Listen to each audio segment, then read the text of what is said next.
खासदार प्रतापराव जाधवांच्या पायाखालची वाळू सरकलेली आहे।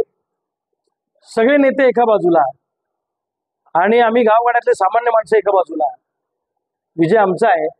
रविकांत तुपकरचं जर काही खरं नाही तर तुम्ही 10-10, 15-15 मिनिटं माझ्यावर भाषण करता, याचा अर्थ तुमच्या पायाखालची वाळू सरकलेली आहे। मुख्यमंत्री एकनाथ शिंदेंना बुलढाणा जिल्ह्यात तळ ठोकून राहावं लागतं, याच्यातच आमचा विजय आहे। आणि मला तर ते गारुडी म्हणत असतील तर खरे गारुडी कोण आहे? प्रतापराव जाधव हे महागारुडी आहेत आणि बुलढाणा जिल्ह्यातला जनतेला 15 वर्ष त्यांनी विकासाची स्वप्न दाखवून जनतेला झुलवलेलं आहे। मी हे आणतो, मी ते करतो, अमुक करतो, ढमुक करतो, अशा पद्धतीनं महागारुडीपणा त्यांनी केलेला आहे।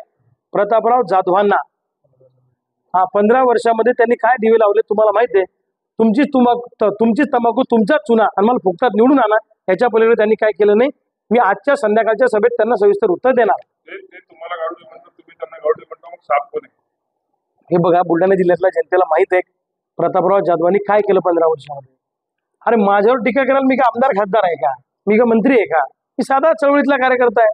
तुम्ही 15 वर्ष सत्ता भोगली, रविकांत तुपकरांवर घाणेरडे आरोप करण्यापेक्षा 15 वर्षात तुम्ही जनतेसाठी काय केलं याचं उत्तर जनतेला द्या। सविस्तर मी आजच्या